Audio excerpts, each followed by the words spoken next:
All right. Well, there is a new op-ed on foxnewsdigital.com. You can go to our website for that, talking about what a terrible month Joe Biden's had. In fact, they call it the terrible, horrible month.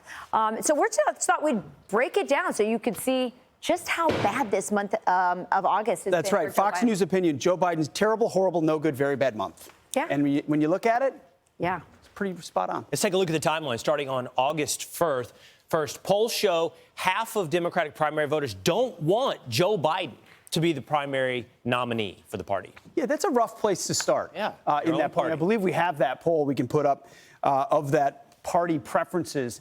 So you start out this, you're moving into you've launched your re-election campaign. You're the sitting president. You're trying to sell Bidenomics, and most people in your own party want somebody else. And then on August 3rd, Devin Archer, who worked with Hunter Biden, had his testimony was released, and we know that was pretty damning because it brought Joe Biden closer to the problem with Hunter Biden. So that's been sort of looming over the month as well. And they worked really hard to try to not have him testify, if you recall that. Yes. They saw that come and didn't want any part of it.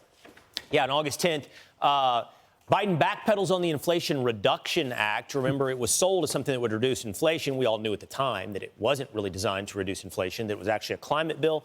And then on August 10th, we start to get a little bit of truth about how it was sold and its effect. This is a flashback to July of 2022. The fact is that my message to Congress is this. This is the strongest bill you can pass to lower inflation, cut the deficit, reduce health care costs, tackle the climate crisis, and promote energy security. All the time while reducing the burdens facing working class and middle class families. So pass it. Of course, it hasn't done anything for inflation, and then he finally had to admit it here this last month, saying this via the press pool. I wish I hadn't called it that. It has less to do with reducing inflation than it does providing for alternatives that generate economic growth. And so we're now in a situation where, if you take a look at what we're doing with the Inflation Reduction Act, we're literally reducing the cost of people being able to meet their basic needs, even when there's inflation. There is a way to provide breathing. Blah, blah, blah, blah, blah. The point is, the media helped them sell that bill when people are feeling crushed by inflation. So they wanted an inflation reduction bill. They sold it as that, but it was actually about enriching their climate donors.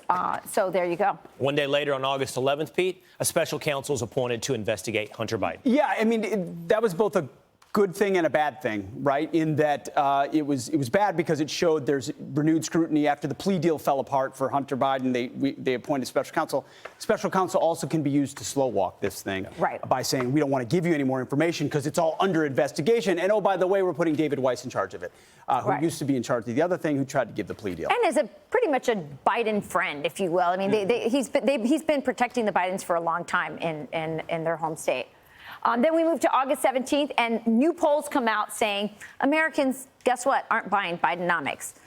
Here's the poll. 25% say it's better. 52% say the economy is worse. And that's a steep decline. You look at the comparison from September of 2021, and if that's a big part of your premise for why you should try to be reelected, and those numbers are going that way, that's not a good sign for you.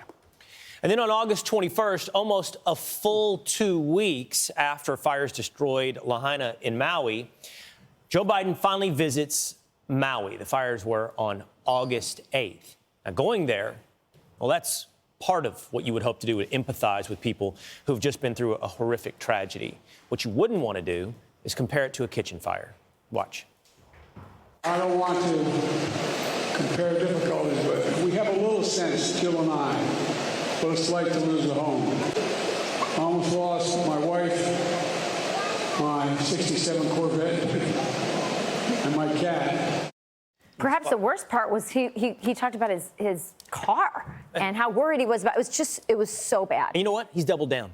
He said the same story in the past week. Yeah.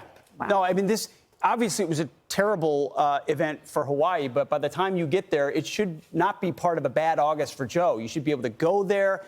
Remember, he was the empathizer in chief. Back to the new normal. Things are going to work again. Not so much. And by the way, this will keep coming back. You did a great story earlier, Will, where now people are looking at the kind of federal relief that Maui's getting compared to the kind of money that's going to Ukraine. Because they've been packaged together. Requests for additional relief, not just for Maui, but Florida has been packaged together with more funding for Ukraine. And speaking of Ukraine, our own, to put a cherry on top of the month, our own Brian Kilmeade had an interview with Victor Shokin. He was the prosecutor who was fired in Ukraine at the behest of Joe Biden because his son was on the board of Burisma there, and they were having problems. Here's Victor Shokin talking about that relationship. I have no doubt that there were illegal activities engaged in by Burisma. As a matter of fact, the criminal case had been started before me. It continued to expand, and Zlochevsky, who at the time held the post of minister and was the founder and CEO of Burisma, started bringing in people who could provide protection for him. Hunter Biden was among them. Yeah, we'll see what September brings. Could bring an impeachment inquiry. If things keep moving. Throughout the entirety of these events, the best image for Joe Biden might have been him laying on the beach. I'm Steve Ducey. I'm Brian Kilmeade. And I'm Ainsley Earhart. And click here to subscribe to the Fox News YouTube page to catch our hottest interviews and most compelling analysis.